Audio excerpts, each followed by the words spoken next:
आता बातमी नाशिकमधून आहे, मात्र त्याचा संदर्भ उद्धव ठाकरे आणि राज ठाकरेंशी थेट आहे। उद्धव ठाकरे आणि राज ठाकरे यांची युती झाली आणि या युतीनंतर अनेक ठिकाणी त्यांचे कार्यकर्ते पळू लागलेले दिसू लागले। ठाकरेंच्या युतीनंतर जो जल्लोष नाशिकमध्ये झाला तो आपण पाहतोय। याच जल्लोषामध्ये सहभागी असलेले दिनकर पाटील हे गुरुवारी भारतीय जनता पार्टीमध्ये सहभागी झाले। बुधवारी मनसेचे नेता आणि गुरुवारी दिनकर पाटील भाजपाचे नेता होते। त्यांनी राज ठाकरेंना राम राम केला। राज ठाकरेंच्या भूमिकेबाबत त्यांनी काय व्यक्त केली आहे भावना ते जाणून घेतलंय आमचे सहकारी आणि प्रतिनिधी किरण गोटूर यांनी। अण्णा, एका रात्रीत असं काय झालं तुम्ही भाजपमध्ये?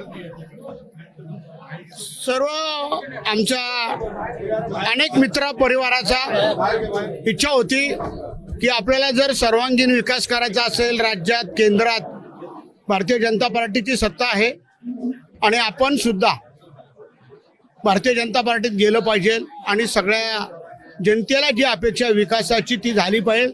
त्या दृष्टिकोनातून अमोल पाटील, लता पाटील, रवींद्र धिवरे, संगीता गोटेकर, भारती धिवरे आम्ही सर्वांनी भारतीय जनता पार्टीत गिरीश भाऊंच्या माध्यमातून या ठिकाणी आज प्रवेश केलेला आहे। आपण मनसेमध्ये गेल्यानंतर विधानसभा निवडणूक लढवली होती। मनसेने मोठी जबाबदारी, म्हणजे अर्थातच राज ठाकरेंनी मोठी जबाबदारी आपल्याला दिली होती। म्हणजे पक्षावरती नाराजी आहे किंवा काय, म्हणजे कुठल्या मुद्द्यावरती? मी कोणावरच नाराज नाही, मागे नव्हतो, आताही नाही, पुढेही नाही।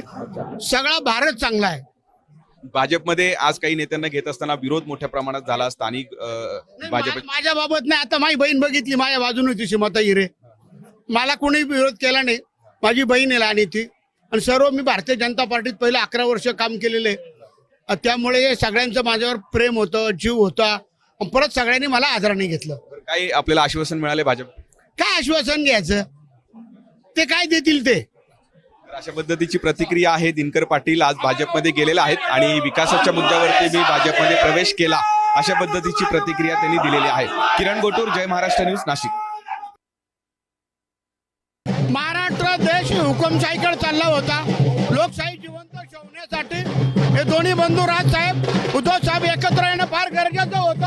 आणि आज दोघं बंधू एकत्र येण्याची अख्खा महाराष्ट्र वाट बघत होता।